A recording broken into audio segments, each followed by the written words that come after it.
A black woman stood frozen when a 10-year-old boy choked out the words, "Ma'am, could you bury my sister?" In that single moment, under the stormy night sky, her world shifted forever. She thought she had lost everything: her family, her purpose, her place in a society that never truly accepted her. But what she held in her trembling hands was not death. It was the faint heartbeat of hope. This story isn't just about survival.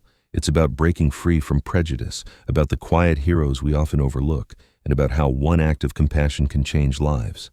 As you listen, ask yourself, how would you feel if you were in her place that night? Let me know your thoughts in the comments, and above all, may you carry kindness in your heart today. Wishing you a beautiful day ahead. It was late November in the small town of Ashford, Kentucky. The air carried the smell of wet leaves and wood smoke, and the nights fell faster than anyone wanted them to. Only a few weeks had passed since the bitter harvest season ended, yet the town already felt as though winter had claimed it, locking every porch and window into silence. And while most families huddled in the warmth of their kitchens, one solitary figure moved through the darkness toward the edge of town where the iron gates of Ashford Cemetery rose like a sentinel. Her name was Clara Johnson, a 60-year-old black woman with skin the shade of polished mahogany, a crown of gray curls tucked beneath a faded wool scarf, and eyes that seemed to carry the weight of decades of unspoken sorrow. She wore a heavy brown coat that had seen better days, its hem frayed, and she leaned on it as if the fabric itself bore the memories of the husband and daughter she had buried years before. To the townsfolk, Clara was little more than a shadow.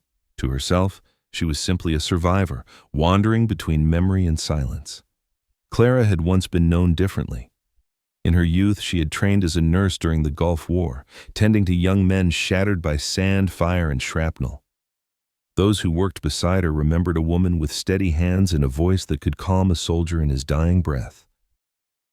But when tragedy came to her own doorstep, first the death of her husband, then the cruel loss of her daughter in a house fire that no one could explain, her purpose collapsed. She left the clinic where she had worked for 2 decades and withdrew into a life marked only by visits to the graves of those she loved. Each evening, especially when the sky turned violent with clouds, Clara would make her way to Ashford Cemetery. It was not simply grief that drew her there, but the stubborn belief that by whispering to the dead she might still feel less alone. She would kneel by the headstones of Samuel, her husband, a tall and kind-hearted carpenter, and Elise, their daughter, who had barely reached 20 before fate cut her down. Sometimes she spoke out loud, sometimes she only let her tears drip into the earth. Always she left with her coat heavy and her shoulders bent a little further. The townspeople did not see a grieving mother. They saw an odd figure haunting the cemetery like a restless ghost. In a place where being black already drew eyes of suspicion, Clara's solitude only deepened the myths around her. Children whispered that she was a witch. Shopkeepers muttered that her presence brought bad luck. A few cruel voices claimed that wherever Clara walked, sickness followed. She heard them, though she rarely responded. She had learned long ago that dignity could be kept only by silence. That silence, however, cut deeper than any insult. At the local grocery store, Clara often felt the shift in atmosphere when she entered. Conversations faltered, eyes slid away, and the clerk's smile grew tight. She would purchase flour, beans, maybe a tin of coffee, and leave quickly, as if the walls themselves wanted her gone. Yet even then, she would straighten her back on the long walk home, whispering under her breath, "Hold on, Clara, just hold on." On this particular night, the cemetery was drenched in fog. The skeletal branches of oak trees rattled in the wind, and the iron gates moaned on their hinges. Clara pushed them open with both hands, her breath clouding in the air, her knees aching from the cold. She walked past rows of tilted stones until she reached the 2 graves she always visited. There she knelt, brushing away the dead leaves with slow care. She spoke softly, telling Samuel about the leaky roof she had mended with tar, telling Elise about the neighbor's new baby with eyes bright as the morning sky. As she whispered, a rustle stirred behind her. It was only a stray dog-thin, mottled fur, ribs sharp against his skin. He had followed Clara often, drawn by scraps she sometimes carried. Tonight she reached into her pocket and tossed him a piece of bread, watching him gnaw hungrily. She murmured, "You and me, old friend, we both know what it means to be unwanted." The dog wagged his tail weakly, and for a brief moment the cemetery felt less empty. Yet even with the stray for company, Clara could not shake the weight pressing on her chest. Kneeling there, she remembered how Samuel used to laugh when rain leaked through the roof, and how Elise had sung hymns louder than anyone in church. The memories stabbed like knives, but she clung to them, because pain was all she had left that proved they had once been real. Then, from somewhere beyond the gates, Clara heard the distant echo of laughter, young voices, sharp with mockery. She knew them, local boys who often trailed her path, whispering names like witch and hag. Tonight they had followed again, emboldened by the darkness. A stone clattered across the gravel and struck near her feet. "Go back to your graves, old crow!" one shouted, his voice cracking with adolescence and cruelty. Clara did not rise. She stayed on her knees, pressing a hand over her heart, willing herself to remain still. She wanted to shout, to remind them she had once saved lives while their mothers still rocked them to sleep. But she knew no words would matter. To them she was only a figure of ridicule, and to respond would only feed their fire. After a while the voices faded, the boys scattering back toward town, leaving behind only echoes. Clara exhaled slowly, her body trembling. She reached forward, pressed her palm against Elise's stone and whispered, "They don't know me. Only you did. Only you still do." Her words carried into the fog, and in that moment, the cemetery became her sanctuary once more. As the church bell tolled 10, Clara rose with effort, brushing dirt from her coat. The stray dog padded beside her as she walked back to the gates. Tomorrow she would return to the market and endure the stairs again. Tomorrow she would fix another creaking board in her roof and brew her coffee in silence. But tonight she had spoken her grief into the earth, and that was enough to keep her breathing. Little did Clara know that this routine, the quiet walk, the whispers to the dead, the silence after cruelty was about to be shattered. Before the week ended, one desperate voice would cut through the stormy night and beg for her help, a plea so raw and impossible that it would awaken the strength she thought she had buried forever. But for now, under the watch of the fog-shrouded cemetery, Clara simply walked home, shoulders bowed yet unbroken, a silent figure moving against the tide of a town that had forgotten her humanity. The night had deepened since Clara left the cemetery, and though she carried herself with the same stooped dignity, the fog seemed heavier and the chill sharper. She walked the muddy road with the stray dog trailing behind her, its paws splashing in shallow puddles.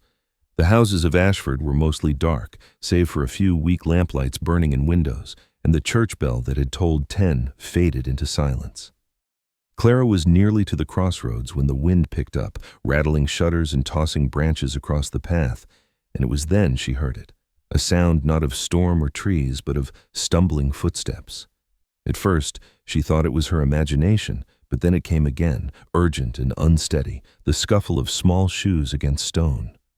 She stopped, her breath clouding in the air, and peered through the rain. Out of the mist came a figure, little more than a blur of movement, swaying and dragging itself forward. As the shadow grew closer, she saw it was a child. A boy, no more than 7, his hair plastered to his pale forehead, his face streaked with mud and rain. He wore a torn sweater that clung to his thin frame, and his pants were so soaked they hung heavy around his legs. He carried something in his arms, clutching it tight against his chest with a desperation that made Clara's heart quicken. His lips were blue, trembling from the cold, and his eyes wide with both fear and exhaustion. Each step looked as if it might be his last, and when he reached her, he collapsed into the mud at her feet. Clara gasped, dropping to her knees beside him, her hands hovering as though afraid to touch. "Child, what on earth are you doing out here in this storm?" she cried, her voice breaking through the roar of wind. The boy struggled to lift his head, his words hoarse, caught between a sob and a whisper.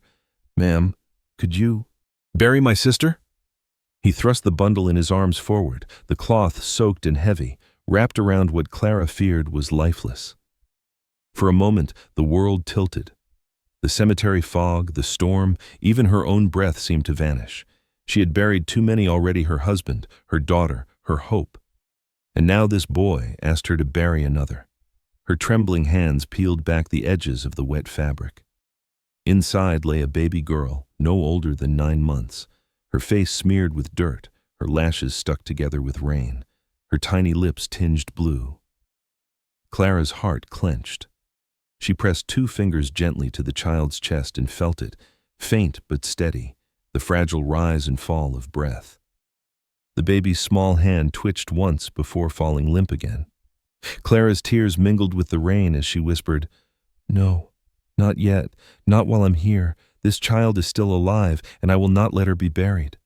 The boy's wide eyes, the same pale blue as the storm-tossed sky, filled with shock and a glimmer of desperate hope. Mud streaked his thin cheeks as he clung to Clara's coat, as if anchoring himself to her strength. "Her name is Grace," he rasped, his voice shaking. "I'm Ethan." His words stabbed at Clara's heart like a memory she had tried to bury. Her own daughter Elise had been nearly that age when she first learned to walk, when she first sang those little church hymns in a voice that still haunted Clara's nights. Clara nodded, steadying her tone, though her throat tightened. "Ethan, I hear you. I will not let the two of you be torn apart." She gathered the baby against her chest, shielding her from the wind, and with her other hand she pulled Ethan to his feet. He stumbled, weak from exhaustion, and leaned heavily against her. The stray dog barked once, circling around them as if sensing the urgency, then trotted ahead along the path as though guiding the way. Step by step, Clara dragged them toward her small wooden house at the edge of the road. The mud clung to her boots. The storm lashed her back with icy rain, but she did not stop. By the time she reached her porch, her breath came in ragged gasps, her arms trembling from holding Grace, her shoulders sore from supporting Ethan's frail body. She kicked the door open and nearly stumbled inside, slamming it shut against the storm. The room was dark and damp, lit only by the dim glow of a single oil lamp. Clara lowered Ethan into a chair, his legs dangling, his face pale but alive. Then she spread a dry blanket across her wooden bench and laid Grace down with the gentleness of someone handling glass. Her heart pounded as she bent close, listening to the baby's thin, scattered breaths that seemed ready to vanish at any moment. "No, this can't go on," Clara muttered, almost to herself as she pressed her hands to the child's tiny chest. Her mind raced back to the desert tents of the Gulf War, to nights filled with the cries of young men, to the steady rhythm of compressions and the desperate breaths that sometimes gave life back. Those instincts surged through her now, guiding her trembling fingers. She sealed her lips over Grace's tiny mouth, gave a breath, then another, then pressed rhythmically on her chest. Ethan, watching from the chair, let out a sob and reached for his sister, but Clara steadied him with a glance. "Stay with me, Ethan. Hold on for her." Minutes stretched like hours until suddenly, Grace coughed weakly, a tiny sound that cracked the silence. Her chest rose a little stronger, her lips no longer as blue. Clara nearly collapsed with relief, clutching the baby close to her chest, tears sliding down her cheeks. "She's still with us," she whispered. "Thank God she's still with us." Ethan stumbled from the chair and buried his face against Clara's coat. His small voice cracked, raw with both fear and gratitude. "All I have is Grace. Please, don't let her go." Clara wrapped one arm around him, the other cradling the baby, and for the first time in years she felt something stir inside her chest, a pulse not of grief, but of purpose. She looked down at the boy and said firmly, "From this moment on, you are not alone. I will not let you lose her or yourself." The storm battered the walls of the little house, but inside, a fragile warmth began to grow. Clara had walked through years of loneliness and scorn, but now, in her arms and by her side, were two children who needed her more than she needed her sorrow. As the oil lamp flickered, casting shadows across the wooden walls, Clara Johnson, once a forgotten widow of Ashford, became again what she had always been at her core, a guardian, a healer, a woman who refused to turn away. The storm had not eased by dawn, and Clara had not slept. All night she had tended to Grace, rocking the fragile child in her arms while Ethan dozed restlessly by the hearth. The baby's breathing had grown stronger but remained shallow, a thin thread that could snap at any moment. By the time the first pale light bled into the sky, Clara knew what had to be done. No matter what it cost her, she had to bring the children to Prairie Creek Hospital, the only place within 20 miles where proper medicine and steady hands could make the difference between life and death. Clara wrapped Grace in the thickest blanket she owned, pulling it snug around the infant's tiny frame. then buttoned her old brown coat over the bundle to shield her further. Ethan, still exhausted and shivering, was dressed in one of Samuel's old wool sweaters that hung down to his knees. Clara knelt to look him in the eye. "We are going to the hospital, child," she told him, her voice firm but gentle. "You must stay close to me. Do not let go, no matter what anyone says." Ethan nodded, clutching her hand as though it were a lifeline. The walk to town was slow, the muddy roads sucking at their boots, the wind whipping hard enough to make every step feel heavier. By the time they reached the hospital's tall brick building, Clara's arms ached from carrying Grace, but she did not loosen her grip. She pushed through the swinging glass doors, the smell of antiseptic rushing over her, and immediately the warmth of the lobby struck her like a shock after the cold. Nurses in pale blue scrubs hurried across the tiled floor, their shoes squeaking, while families sat huddled in the waiting area. For a brief instant, Clara thought relief might wash over her until the stares began. Heads turned, conversations faltered, and whispers started to ripple. Clara felt the old familiar prickle at the back of her neck. It was the same sensation she knew in the grocery store, the same heavy silence that followed her down the church aisle before she had stopped attending altogether. A middle-aged white woman in a neat green coat tugged her child closer, casting Clara a wary glance. Another man muttered under his breath, "What's she doing here, dragging kids through a storm?" One of the reception clerks, a young woman with red hair pinned back tightly, looked at Clara with thinly veiled suspicion. "Ma'am, whose children are these?" she demanded, her tone sharp. "Did you call ahead? Do their parents know you've brought them?" Clara tightened her hold on Grace and straightened her spine, though inside she burned with both fear and anger. "This baby cannot breathe right," she said, her voice low but unshaking.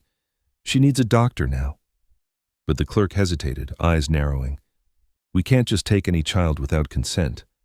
People talk in this town, you know." "You should tell us the truth before we have to call—" Before she could finish, Ethan stumbled forward, his voice cracking with desperation. "She saved us!" he cried, tears streaking his muddy cheeks. "Grace was dying, and she brought us here. Please, don't let her die!"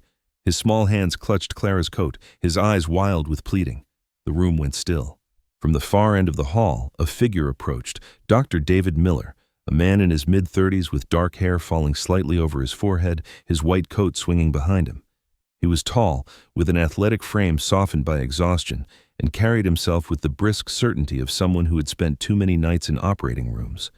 His hazel eyes flicked to Clara, then to the baby in her arms, and unlike the others, his gaze held no suspicion, only focus. "What's happening here?" he asked, his voice calm but commanding. The clerk gestured at Clara, exasperated. "This woman walked in from the storm with 2 children, no explanation, no paperwork." But David did not wait. He stepped closer, brushing back the blanket just enough to see Grace's blue-tinged lips, her fragile breaths that rattled faintly in her chest. His expression sharpened, his voice turning urgent. "This child needs immediate intervention. Clear an exam room now." The nurses nearby, trained to respond to his tone, sprang into action. Still, the clerk protested weakly, "Doctor, we don't even know who she is." David cut her off with a glance. "I don't care who she is. I know what I'm seeing, and if we stand here arguing, this baby will not survive the next hour." His words sliced through the tension, silencing the room. Clara, who had held her breath through the entire exchange, felt tears welling again, though this time they were born of relief. She met David's eyes, and for the first time in years, she saw not judgment, but recognition. The quick, precise glance of someone who understood what she had already done to keep Grace alive. Perhaps he had noticed the way Clara's fingers still pressed gently against the infant's sternum, the subtle rhythm of her hands betraying the training she once had. "Bring her with me," David ordered, already striding down the hall. Clara followed without hesitation, Ethan clutching her coat so tightly his knuckles turned white. The stray dog, who had trailed them all the way to the hospital steps, whined outside the doors, its wet fur plastered to its ribs, but Clara knew it would wait for her. Inside, all that mattered was keeping Grace alive. The exam room filled with bright light and the sharp scent of disinfectant. Nurses moved quickly, preparing oxygen and blankets. David guided Clara to lay Grace on the bed, and for a moment Clara's arms resisted, unwilling to release the child. He placed a steady hand on her shoulder and said quietly, "You've done everything you could. Let us take it from here." His tone carried no dismissal, only respect. Clara nodded, stepping back with trembling hands. Ethan would not let go, pressing himself against Clara's side as though she were the only anchor left in the world. His eyes darted nervously as doctors and nurses swarmed around his sister. Clara bent down, smoothing his damp hair back from his forehead. "She's safe now, Ethan," she murmured, her voice a whisper of reassurance. "You've done so well." In the corner of the room, one nurse whispered to another, suspicion still lingering in her eyes, but David's presence stifled their doubts. He gave orders with clipped authority, checking Grace's vitals, setting a line for fluids. His eyes caught Clara's again, and in them she read a silent acknowledgement. He knew she was more than what the whispers in town claimed. She had once been what he was now, a guardian of the fragile line between life and death. As the machines began to beep with steadier rhythms and Grace's color improved, a fragile quiet fell over the room. Clara stood holding Ethan's hand, her back straight, her coat still dripping rainwater onto the floor. She had faced the storm, the weight of prejudice, and the cruel assumptions of a town that never saw her worth, and she had carried 2 children into safety. For the first time in years, Clara felt something stir inside her chest that was not grief or resignation, but the faint, steady thrum of possibility. In the glow of the sterile hospital lights, she was no longer just the old widow at the cemetery. She was once again what she had always been, a woman who would not turn away. The sterile lights of Prairie Creek Hospital still glowed in Clara's memory long after Grace had been carried into recovery. For the first time in years, she had stood in a room where her presence mattered, where her hands had not been dismissed as clumsy or cursed, but recognized for the care they carried. Yet even as relief washed over her, Clara knew the storm had only begun to reveal its hidden faces. Several days later, the sky over Ashford cleared, and winter sunlight spilled across the fields, though the air remained brittle with cold. Clara walked with Ethan to the hospital's convalescent wing, where Grace now rested in a crib beside her mother's bed. The boy's hand clutched hers tightly, his steps eager yet nervous. Clara, her coat freshly dried and her hair pulled back beneath a clean scarf, carried herself with quiet dignity, though inside she braced for whatever truths might unfold. Inside the small wardroom, Sarah Collins lay propped against thin pillows. She was a woman in her early 30s, her dark blonde hair matted but her features striking despite the wear of hardship. Her cheeks were gaunt, her lips pale, but in her eyes lingered both exhaustion and defiance. She reached for Ethan the moment he entered, her trembling hand brushing his cheek as though to reassure herself that he was still flesh and not just a fevered dream. Clara placed Grace gently in Sarah's arms, and for a long moment the mother simply wept, pressing her lips to her daughter's soft forehead. David Miller entered quietly, his white coat folded neatly over one arm, his expression softer than the brisk authority he wore in the operating room. "Sarah," he said in a steady voice, "your children are safe now. Their strength is returning day by day, but we need to talk about how they came into this storm alone." Sarah's face tightened, her knuckles whitening as she clutched Grace closer. Her gaze flicked to Clara, then back to the doctor. At first, she seemed reluctant, but as Ethan leaned against her side, silent and watchful, her defenses cracked. Her voice was hoarse but steady. "It was Victor Hale," she whispered, the name falling like a stone into water. The room grew still. Clara had heard the name before, whispers in town, a man of wealth and influence whose shadow stretched longer than his deeds should allow. Sarah continued, her words spilling in halting fragments. She told of how Victor had once courted her with promises of security, only to abandon her when she became pregnant with Ethan. She spoke of years scraping by on the edges of town, raising her son alone, then Grace, while Victor thrived in mansions built on deceit. Recently, when she had begged for help as her health failed, Victor had turned cold eyes on her and muttered threats to keep her silent. As Sarah's story unfolded, Ethan's eyes widened, his small hands curling into fists. "He left us," the boy said in a voice too old for his years. Clara placed a steady hand on his shoulder, guiding him to sit. Her own heart clenched, for she knew the cruelty of abandonment and the quiet violence of being dismissed. David listened with calm intensity, his arms crossed but his brow furrowed. "If what you say is true, then Victor Hale has used his power not only to ruin you, but to endanger these children." His gaze flicked to Clara. "And it explains why they were wandering the storm," They weren't just lost. They were running from something far darker. Clara nodded slowly, the pieces fitting together in her mind. Yet she did not press for vengeance. Instead, she focused on Sarah, whose breathing had grown shallow again. Clara fetched a cup of water, guiding it to the young mother's lips. "You don't have to carry this alone anymore," Clara said softly. "You've held on long enough for these children. Now let others stand with you." That night, after Ethan had finally fallen asleep in a chair beside his mother's bed, Clara found herself in the hospital cafeteria with David. The room was nearly empty, the smell of stale coffee lingering. David studied her across the table, his hazel eyes thoughtful. "You knew what to do with Grace before anyone else moved," he said quietly. "The way you pressed her chest, the breaths you gave, it wasn't instinct alone. You've been trained." Clara hesitated, her hands wrapped around the paper cup for warmth. "I was a nurse once," she admitted, her voice tinged with both pride and sorrow. "In the Gulf War, I patched men broken by fire and sand. I held their hands while they screamed for their mothers, and I buried the ones I couldn't save. And when I came home, I tried to keep healing, but after I lost Samuel and Elise, it seemed the world decided I had no place left." Her eyes fell, shadowed by years of disdain from the townsfolk. "They called me cursed. They whispered that wherever I walked, misfortune followed, and so I kept to myself, tending graves instead of the living." David leaned forward, his expression softening. "The world was wrong to turn its back on you," he said firmly. "What I saw wasn't a curse. It was courage, discipline, and love." His words struck Clara deeper than she expected, and though she said nothing, a faint warmth spread in her chest. A fragile spark reignited. Back in Sarah's room, the air grew heavy with secrets yet unspoken. While Grace slept in her crib and Ethan snored lightly against the mattress, Sarah reached for Clara's hand. Her voice was low, a confession in the dark.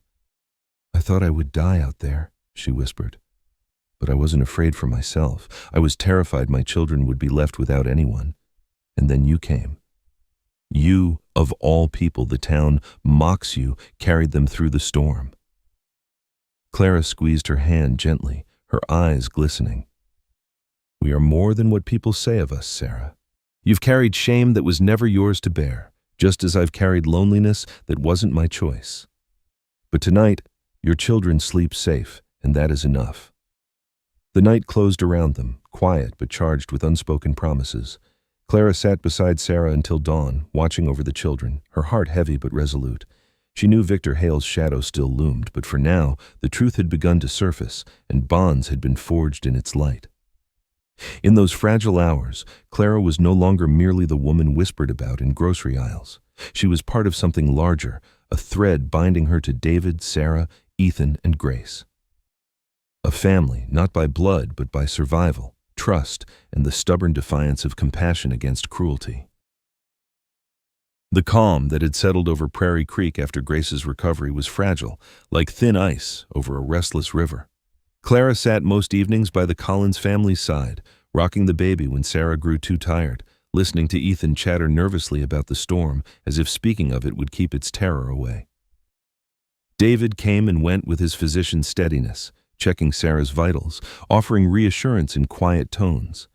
For the first time in years, Clara felt that her presence was wanted, that her hands were no longer seen as strange or cursed, but as part of a family's survival. Yet, in the quiet corners of town, whispers spread, carrying the name of a man who had once cast a long shadow. Victor Hale. Victor returned to Ashford as if he had never left, his polished shoes striking the floorboards of the general store, his silver-streaked hair combed back with calculated precision. He was a man in his 50s, broad-shouldered, his tailored coat marking him as someone who expected obedience wherever he walked. His smile was sharp, his words dripping with charm for those too afraid to confront him, but underneath lay the coldness of a man who had abandoned his own. The townsfolk, some indebted to him, others fearful of his reputation, lowered their eyes when he passed. By midday, the rumors reached Clara he was back, and already twisting the story of Sarah's children into a weapon. That evening, Clara sat sewing a quilt at Sarah's bedside when Ethan rushed in, his face pale, his breath coming in ragged bursts. "Miss Clara," he stammered, "they say he's here, the man who left us." Sarah's hands froze around the cup she held, her body trembling as she whispered, "Victor." The name seemed to drain the room of warmth, and even Grace stirred restlessly in her crib as though sensing her mother's fear. Clara placed the quilt aside and took Sarah's hand. "You're not alone anymore," she said firmly. "We will face him together." The knock came not long after. Loud, heavy, deliberate. Clara opened the door to find Victor himself standing there, flanked by two men in dark coats whose eyes carried the weight of intimidation. His smile was thin, his tone mocking. "So this is the great savior everyone speaks of. Tell me, Miss Johnson, do you truly think this town will believe you're anything but a thief of children?" Sarah gasped from the bed. Ethan stepped forward with a small cry, and Clara felt her spine stiffen as she blocked the doorway. "You abandoned them," Clara answered, her voice low but clear. "You left them to die, and now you dare accuse me? I carried them through the storm when you turned your back. Whatever lie you tell, the truth will remain." Victor's smile faltered, and for a heartbeat his eyes betrayed anger. He leaned close, his breath sharp with liquor. "Careful, woman. You walk on thin ground in this town. Stay in your place, or I will put you back in it." With that, he turned on his heel, his men following into the night. The days that followed were filled with tension. Victor's influence slithered through Ashford like smoke, seeping into taverns and church pews, whispered into ears eager to believe the worst about Clara. At the market, she felt the sting of eyes on her back, the muttered word "kidnapper" hanging in the air like poison. Children pointed, repeating what they heard at home. Yet each time Clara returned to Sarah's door, Ethan greeted her with trust in his eyes. Grace reached tiny fingers toward her, and Sarah whispered gratitude. Their belief steadied her when the weight of prejudice threatened to crush her spirit. It was on a cold night, the wind tearing across the fields, when Victor came again, not with whispers, but with fury. He strode into Sarah's yard with his men, their torches blazing, his voice booming like thunder. "Clara Johnson," he shouted, "Isadi, come out and face me. Tonight you'll pay for daring to steal what isn't yours." Neighbors gathered at the edge of the yard, drawn by the noise, their faces pale with fear and curiosity. Inside, Ethan clung to Clara's coat, his eyes wide with terror, but she placed a steady hand on his shoulder and stepped onto the porch. She stood tall beneath the lamplight, her figure outlined against the doorway. "You call me a curse," she said, her voice ringing out into the night. "But I am the one who saved them when you left them to die. You call me a thief, but I carried them through the flood, not for reward, not for praise, but because it was right. You abandoned your duty, Victor Hale, and now you hide behind lies, but I will not hide." The words carried into the crowd, and something shifted. Murmurs rose, doubtful glances turned toward Victor, the cracks in his story widening. An old farmer, bent with years, spoke up, his voice rough but firm. "I saw her in the storm," he said. "She carried them through water up to her chest. Hale, you weren't there. She was." Others began to nod, emboldened by the sight of Clara standing unshaken. Sarah's weak voice rose from inside the house, trembling but clear. "He left us. Clara saved my children." Victor's face twisted, rage overtaking his polished composure, and he raised a hand as if to strike. But David was there, gripping his wrist with iron strength. "Enough," the doctor said, his tone calm but edged with warning. "This ends now." The sheriff arrived, lantern lights swinging across the yard, his boots crunching on the frost. He listened to the voices of the neighbors, to Sarah's testimony, to Ethan's tearful pleas. One by one, the accounts stacked against Victor until the weight of truth crushed his lies. The sheriff laid a firm hand on his shoulder and declared him under arrest. Victor spat protests, but his words fell empty, drowned out by the very people he had manipulated for so long. Bound by the law, he was led away into the darkness, his shadow at last torn from the town. As dawn broke over Ashford, Clara stood on Sarah's porch with the children at her side. The sky blushed with pale gold, the fields glittered with frost, and for the first time in many years, Clara felt her heart lighten. Ethan slipped his hand into hers, his voice soft. "Are we safe now?" he asked. She bent to kiss his forehead, her reply steady. "Yes, child. Safe and together." The neighbors who once whispered now looked at her with new eyes, no longer seeing a curse, but a woman who had carried life through a storm. And as the sun rose higher, Clara knew she had found something more lasting than victory. She had found family, forged not by blood but by love, courage, and justice. In the end, Clara's story reminds us of something greater than one stormy night in Kentucky. It reminds us of the strength that lives in those who carry on despite loss, of the quiet heroes who help others not because they seek reward, but because compassion is written into their very soul. True courage is not loud, it is not celebrated by the world. It is found in the silent act of reaching out a hand to someone who has no one left. Like Clara, there are people around us every day who endure prejudice, who are overlooked or even judged unfairly, yet still choose kindness over bitterness. Their lives teach us that love has the power to rise above judgment, and that faith can light a path even through the darkest storm. If this story touched your heart, I invite you to share it with someone who needs a reminder of hope. Leave a comment to share what you are feeling right now, and subscribe to the channel so we can keep walking together through stories that matter. May God bless you and keep you wherever you are, and may kindness always find its way back to you.